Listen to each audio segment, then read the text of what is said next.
Assalamualaikum warahmatullahi wabarakatuh. Alhamdulillah bertemu kembali dan kita akan melanjutkan topik kajian kita berkaitan dengan digital marketing ya. Dan pada kesempatan ini untuk meneruskan eh, session yang berbicara tentang digital marketing untuk produk-produk agribisnis, kita akan melanjutkannya dengan topik yang berkaitan dengan eh, tantangan ya. Bagaimana implementasi digital marketing di Indonesia ya bagi produk-produk agribisnis di Indonesia. Baik, yang pertama adalah berkaitan dengan literasi. Jadi pengetahuan, pemahaman dari stakeholder utama yaitu para petani itu masih lemah ya. Jadi sebagai contoh ada satu penelitian yang menunjukkan bahwa bahkan di kalangan petani milenial sekalipun, kita punya 6,18 juta petani milenial di Indonesia yang usianya 19 sampai 39 tahun di tahun 2023 itu, ya. Tapi 42,23% dari mereka yang telah mengadopsi teknologi digital, ya. Sementara 57,8%, ya, sisanya itu belum memanfaatkan teknologi digital, belum mengadopsi teknologi teknologi digital dalam dalam hasil pertanian mereka. Artinya eh, di kalangan petani milenial sendiri pun teknologi digital, e-commerce, ya, eh, digital marketing itu belum belum di- dikenal secara mayoritas, ya. Baru 42,23% petani milenial Indonesia yang mengadopsi teknologi digital di dalam eh, apa hasil pertanian mereka, ya. Sisanya mayoritas masih belum belum memiliki literasi terhadap eh, digital marketing ini. Nah, ini adalah tantangan yang pertama, ya, tantangan yang cukup besar. Nah, memang tantangan ini seharusnya di dalam implementasi penyuluhan di Indonesia harusnya sudah mulai diintroduksi pendekatan dengan eh, menjadikan petani itu melek, ya, melek literasi tentang eh, digital marketing. Nah, ini adalah tantangan yang berkaitan dengan literasi, ya. Jadi petani kita itu memiliki kelemahan pada kemampuan mencari informasi serta keamanan dan penggunaan teknologi, ya. Sementara pada itu terkait literasi digital, ya. Terkait literasi digital, petani kita memiliki kelemahan pada pencarian informasi serta keamanan dan penggunaan teknologi. Sementara kalau konteksnya itu literasi and marketing, petani kita itu lemah pada pengembangan informasi yang didapatkannya. Ini informasi yang kita dapat dari misalnya eh, hasil kajian dari Farats, Kusnadi, dan Rahmina tahun 2020. Nah, kalau kita lihat bagaimana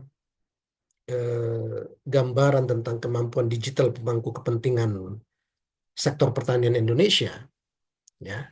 Jadi ini ada tabel. Tabel ini memberikan gambaran kalau yang hijau itu adalah artinya tinggi, ya, kemampuan digital digitalnya. Kalau yang kuning itu sedang, kalau yang oranye itu rendah, dan yang merah, sorry, yang merah itu ya sangat rendah, ya. Nah, jadi kalau kita lihat eh, penguasaan aplikasi manajemen usaha tani berbasis digital itu lumayan, ya. Kisarannya itu lebih dari ya sekitar 30-an persen, ya. Eh, cukup Ini yang kategorinya yang paling tinggi ya, 30-an% ya. Tetapi kalau sudah penggunaan platform media sosial untuk promosi, itu hanya ya tidak sekitar 20%. Kemudian analisis digital pertanian itu lebih rendah lagi, ya, sekitar ya 10-an% ya. Begitu juga dengan penggunaan e-commerce, sekitar 10% dari eh, stakeholder atau pemangku kepentingan di apa di kalangan sektor pertanian yang punya kemampuan digital ya terkait sektor pertanian. Yang paling tinggi itu adalah penguasaan aplikasi manajemen usaha tani berbasis digital ya, sekitar 30-an%. Jadi para stakeholder yang ada di sektor agribisnis atau sektor pertanian seperti penyuluh, petani, koperasi, pelaku UMKM atau usaha kecil menengah dari pertanian atau sektor agribisnis ini masih memiliki kemampuan literasi digital berkaitan dengan pertanian itu masih masih terkategorikan yang rendah. Yang paling tinggi itu adalah penggunaan aplikasi manajemen usaha tani berbasis digital. Itu sekitar 30-an% ya. Artinya masih eh, kemampuan stakeholder yang ada di sektor agribisnis ini perlu masih ditingkatkan secara secara apa kuat ya untuk kedepannya ya agar Indonesia tidak tidak ketinggalan dengan negara-negara lain ya. Nah, itu terkait kemampuan digital pemangku kepentingan sektor pertanian Indonesia. Ada kendala di situ, ada tantangan di situ ya. Kan terkait kemampuan mereka eh, kemampuan mereka, penguasaan mereka atau pengenalan mereka terhadap penggunaan aplikasi atau platform atau apa eh, analisis dengan menggunakan eh, tools atau platform digital marketing. Ya. Nah, kemudian yang kedua, tantangan yang kedua di dalam implementasi digital marketing di agribisnis Indonesia itu adalah infrastruktur. Ya. Ada infrastruktur yang tidak memadai. Infrastruktur digital di daerah pedesaan seringkali belum belum memadai, ya, sehingga akan menyulitkan agribisnis untuk memanfaatkan pemasaran digital secara secara baik, secara optimal. Ya, hal ini misalnya mencakup aspek konektivitas internet yang buruk, ya, keterbatasan akses terhadap perangkat digital. Jadi kalau kita lihat misalnya eh, informasi yang saya kutip dari sumber yang ada di bagian bawah, ya, dari slide ini, itu menginformasikan bahwa banyak desa di Indonesia itu masih menghadapi tantangan dalam hal infrastruktur, teknologi informasi dan komunikasi. Ya, teknologi infrastruktur, teknologi informasi dan komunikasinya yang terbatas. Nah, keterbatasan ini mencakup kurangan seperti kurangnya jaringan internet yang stabil dan cepat, minimnya fasilitas pendukung lainnya. Nah, kondisi-kondisi ini menghambat kemampuan petani dan perilaku agribisnis di pedesaan untuk mengakses informasi, menggunakan teknologi dan pasar digital secara baik. Nah, kemudian akses teknologi yang terbatas, khususnya mereka eh, sektor pertanian berada di daerah terpencil, menghadapi tantangan dalam mengakses teknologi yang diperlukan untuk menerapkan strategi pemasaran digital. Ya, jadi kalau kita melihat eh, studi dari Dewi 2011 ini yang mengatakan 36,9% petani yang memiliki akses memadai terhadap informasi teknologi. Sisanya hampir 60 63% itu tidak tidak memiliki akses yang memadai terhadap informasi teknologi. Nah, begitu juga penggunaan internet oleh petani. Ya. Data dari BPS menunjukkan bahwa sektor pertanian adalah sektor yang paling ti- paling tidak terdigitalisasi di Indonesia. Penggunaan internet oleh petani masih belum merata, terutama di daerah-daerah terpencil. Kemudian ada keterbatasan infrastruktur digital. Di banyak wilayah pedesaan, akses ke internet yang berkecepatan tinggi dan jaringan komunikasi yang stabil itu masih sangat terbatas, yang menghambat penggunaan teknologi seperti big data. Ya. Nah, kemudian tantangan yang lain yang berkenaan dengan hambatan budaya dan perilaku. Yang pertama itu berkaitan dengan resistensi terhadap perubahan. Ini biasa terjadi ya. Eh, Setiap ada teknologi baru, ya umum terjadi resistensi, penolakan. Ya. Jadi ada terkait resistensi terhadap perubahan ini terdapat kecenderungan untuk menolak adopsi teknologi baru ya. dan praks- dan praktek pemasaran digital di kalangan petani serta pemangku kepentingan agribisnis. Ya, penolakan ini bisa karena kurang pemahaman tentang manfaat atau ketakutan terhadap hal yang belum mereka kenal. Jadi contoh misalnya ada satu penelitian di sini di dataran tinggi Dieng menunjukkan bahwa resistensi terhadap adopsi pemasaran digital disebabkan oleh beberapa faktor. Ya, pertama, eh, kurangnya keuntungan, ya, ada ketidakcocokan dengan praktek yang ada, dan ada kompleksitas teknologi. Ya. Kemudian hambatan komersialisasi pertanian, ya. Jadi faktor-faktor karena ya memang skala usahanya kecil, skala usaha taninya kecil, keterbatasan modal, kemudian teknologinya juga sederhana, juga sehingga tidak relevan untuk menggunakan teknologi-teknologi yang advance, yang maju, termasuk teknologi eh, dalam penggunaan pemasaran digital. Ya. Nah, hambatan budaya dan perilaku yang berkenaan dengan pemampatan e-commerce. Jadi meskipun e-commerce itu memiliki potensi besar untuk meningkatkan pemasaran hasil pertanian, ya, adopsinya ternyata masih rendah, ya, karena kurangnya kepercayaan, kemudian keterbatasan sumber daya dan termasuk kurangnya pelatihan. Nah, kemudian ada hal yang berkaitan dengan preferensi perilaku. Jadi, preferensi dan perilaku petani itu juga dapat mempengaruhi adopsi teknologi pemasaran digital. Sebagian petani itu terbuka dia terhadap teknologi baru, namun yang lainnya lebih nyaman dengan metode yang existing, metode yang tradisional, ya, yang sudah biasa mereka lakukan.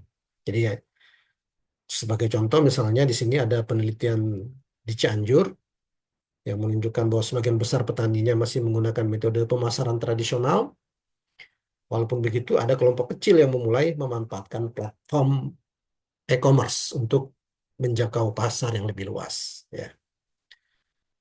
Nah, kemudian ada juga studi yang lain di Tuban. Jadi eh, bahwa responden yang berasal dari petani skala kecil menunjukkan bahwa faktor usia dan ekspektasi kinerja mempengaruhi kinerja preferensi petani dalam menggunakan aplikasi digital. Jadi petani muda itu cenderung lebih terbuka ya terhadap teknologi dibandingkan petani yang tua. Ya. Kemudian penelitian di Sambas, Kalimantan Barat menunjukkan bahwa meskipun ada potensi besar dari digitalisasi pertanian, ya, tapi banyak petani yang masih merasa nyaman dengan metode existing yang telah ada sebelumnya, metode yang tradisional, ya, karena rendahnya posisi tawar mereka dalam sistem digital. Ya. Baik, kemudian tantangan yang keempat dalam implementasi digital marketing di agribisnis Indonesia itu adalah berkaitan dengan keterbatasan modal, ya. Jadi banyak agribisnis itu beroperasi dengan modal yang terbatas. Apalagi kita tahu hampir 70% petani kita itu adalah petani gurem yang lahannya adalah luas lahannya di bawah 0,5 hektar, dan bagi petani-petani kecil seperti itu tidak relevan menggunakan teknologi digital ya, yang yang apa eh, yang baru ya, karena eh, berimplikasi kepada modal ya. Jadi modal yang terbatas sehingga kesulitan untuk berinvestasi dalam alat pemasaran digital dan pelatihannya. Nah, pelaku agribisnis di Indonesia, terutama di kalangan UMKM, itu menghadapi keterbatasan modal untuk berinvestasi dalam teknologi digital. Hal ini disebabkan oleh rendahnya akses mereka terhadap pembiayaan formal seperti pinjaman bank. Ya. Nah, kemudian eh, ada hal yang berkaitan biaya implementasi, karena untuk menerapkan strategi pemasaran digital itu menjadi kendala bagi petani agribisnis skala kecil, karena ada biaya biaya awal yang perlu mereka keluarkan. Ya. Nah, kemudian berkaitan dengan tantangan komunikasi dan integrasi ya. Jadi tantangan komunikasi yang efektif seringkali terjadi kurangnya komunikasi dan integrasi yang efektif antar pemangku kepentingan. Ini dapat menghambat keberhasilan implementasi strategi pemasaran digital ya. Eh, karena ya ketika petani ingin kita bekalkan dengan literasi, skill, ya, pemahaman mereka terhadap digital marketing. Kalau dalam implementasinya di lapangan, pemerintah daerahnya ternyata juga masih apa literasi digital marketingnya masih rendah, itu akan juga menghambat eh, adopsi literasi digital marketing ini di kalangan pelaku agribisnis ya. Nah, itu contoh bagaimana karena adanya gap ya, komunikasi atau integrasi yang efektif antar pemangku kepentingan itu dapat menghambat keberhasilan implementasi dari eh, digital marketing di tingkat petani. Ya, kemudian ada tantangan yang berkaitan juga dengan kaitannya dengan konsumen, karena agribisnis itu apa kesulitan untuk berinteraksi ya secara efektif dengan konsumen melalui platform digital ya, eh, khususnya ya karena untuk bisa apa berinteraksi dengan konsumen di dalam platform digital marketing itu kan bukan hanya sekedar butuh literasi, tapi juga butuh skill, butuh pelatihan, butuh pengalaman ya, dan juga butuh waktu, sehingga hal-hal tersebut ya jadi apa yang menyebabkan eh, keinginan atau apa inisiatif dari pelaku agribisnis di lapangan menjadi khususnya mereka-mereka petani yang berskala berskala kecil itu menjadi enggan untuk apa eh, mengimplementasikan digital marketing dalam bisnis mereka.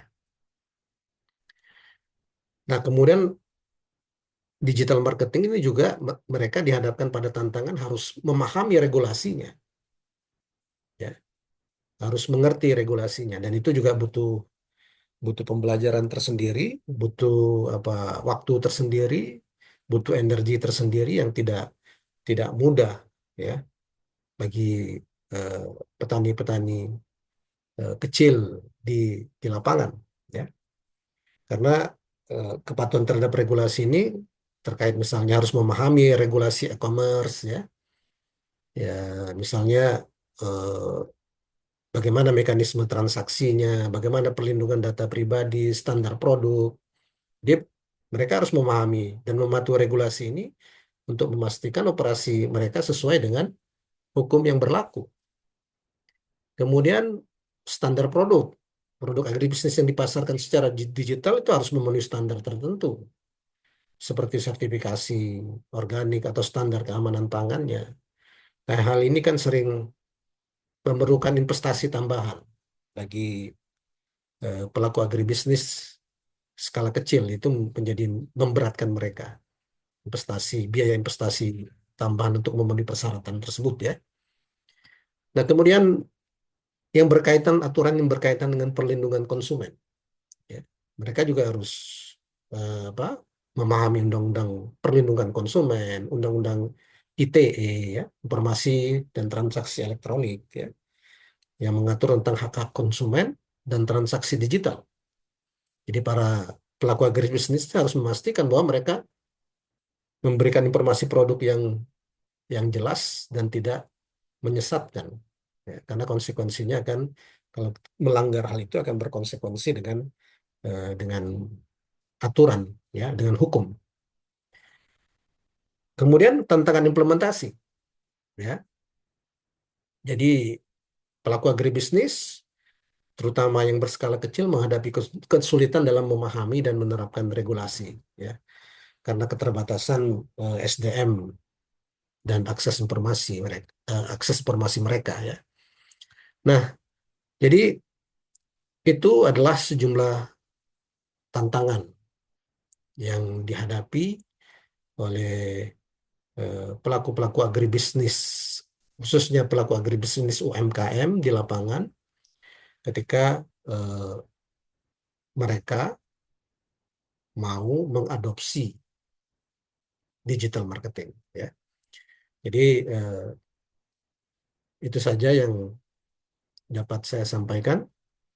Eh, Terima kasih atas perhatiannya. Sampai bertemu lagi di lain kesempatan. Assalamualaikum warahmatullahi wabarakatuh.